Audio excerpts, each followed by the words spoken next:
Good morning. Greeting from New Delhi, India. Hope you see my slide and video clearly. Call me Meg in short.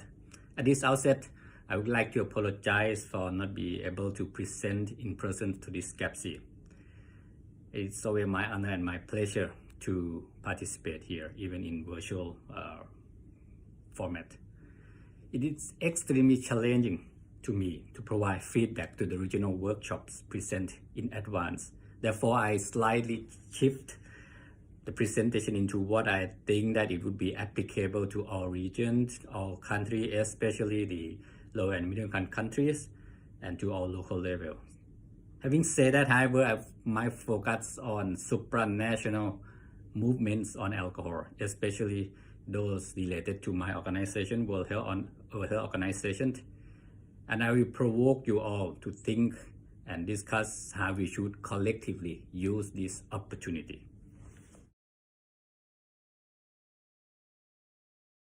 Many of you may focus on what we do not have on alcohol. Yes, we are lack of many things to battle alcohol issue. But if you take one step back to look what we have today, then this is an opportunity.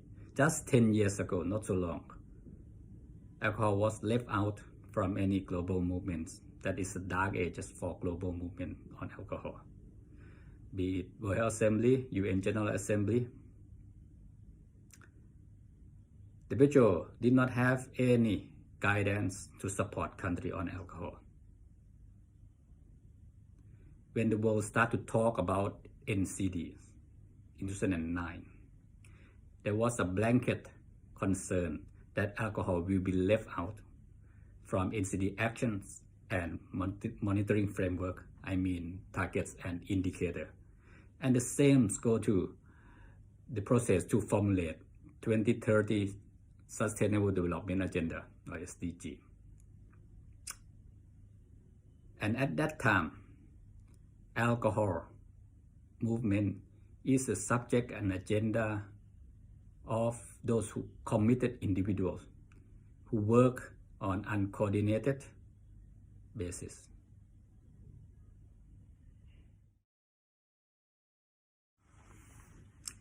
Now, thanks to those contributions making this dark age history.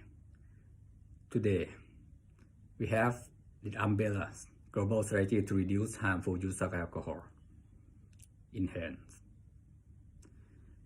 The UN General Assembly, as well as the World Assembly, endorsed the target and indicator adult per capita consumption, or APC, as a target indicator for the SDG.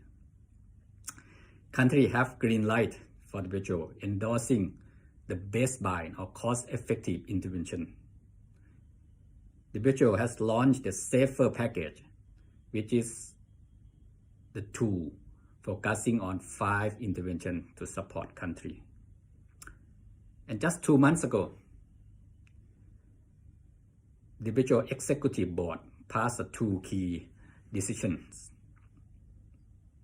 One is requesting the WHO to work with country to develop the global action plan on alcohol that would last until 2030. And secondly, to develop a technical report on cross-border aspect of alcohol marketing, the first time for both papers to come in the next 2 years.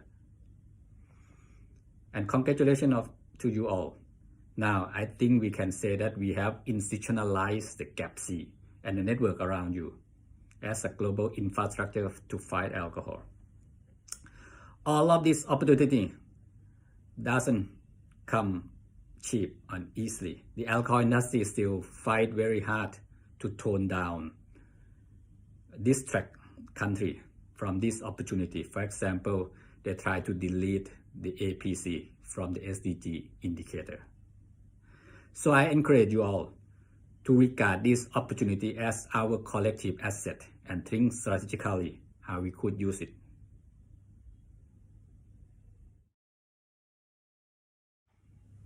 My next 2 slides are a bit of conceptual. Window of opportunity do not open by itself, but from our collective effort. What we need is to synchronize this opportunity as well as to create domino effect from one opportunity linking to another and another opportunity.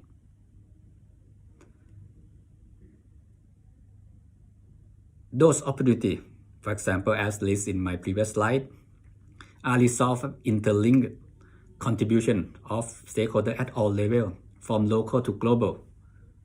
If you can see the uplink direction, academic, shaping normative standard, community, work to set up example of actions, and country is a main gateway to shape global agenda.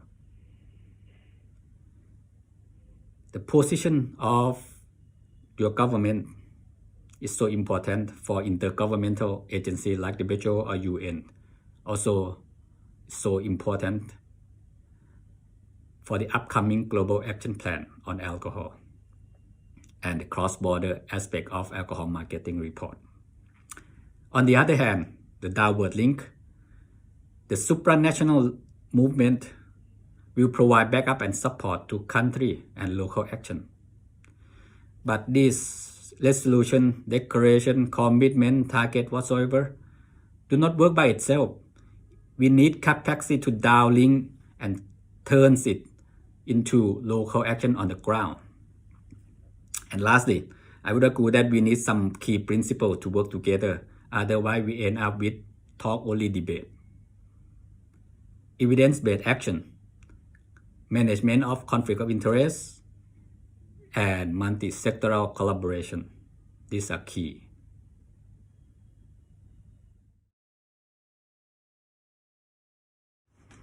My last slide about multi-sectoral collaboration.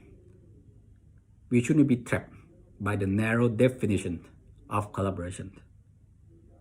It is about how we redefine objective and action of collaboration from just expansion of network into finding common space, finding untapped actor, finding the way you, individual of you, and the other could work together in this broader horizon, even without naming alcohol.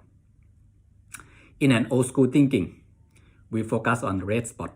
We try to draw attention of those who share concern about alcohol consumption. Yes, they are still very important. They are core actors, and we need to keep them, need to strengthen them. For example, health sector, faith-based sector. On the orange layer, we're still close to them. Those who concerned on the problem that is related to alcohol. Child protection, youth protection, road safety, and so on. They may not pay much attention on alcohol consumption. Normally we feel okay as long as they recognize alcohol as their risk factor and full stop. I feel that we need a new approach to promote their engagement in a more sustainable way. Then on the green zone, there are those who concern on strengthening their sector, community empowerment, education sector, labor, and so on. They pay attention not at all on alcohol consumption, APC, or burden. But if they have been strengthened, they are less vulnerable and they have much capacity to manage alcohol problem. We need to find a common response among these three zones in which alcohol is clearly a hindrance for their goal. Less controversial. Then moving to the gray zone, you will find those who do not, again, pay attention on alcohol, burden, or whatever. But they and their work could very much shape the policy context or the policy environment for alcohol policy. For example, environment protection fronts, or those who interest in commercial determinant of health, who can unfold the unfair and unjust behavior of the alcohol industry, which in turn will shape the eligibility and justification of the alcohol industry in the policy process. Then moving to the top blue, we need to work more in particular to shape the mindset and perception of those interested in socio-economic development. In general, many of them still focus only on short-term benefit of alcohol as an ordinary product. Reshaping alcohol as obstacle for sustainable development is a good approach. And lastly, do not underrate capacity of individuals in our social network era. Individuals shape social climate for alcohol policy, either supportive or oppressive. So winning the social influencer is a must for us.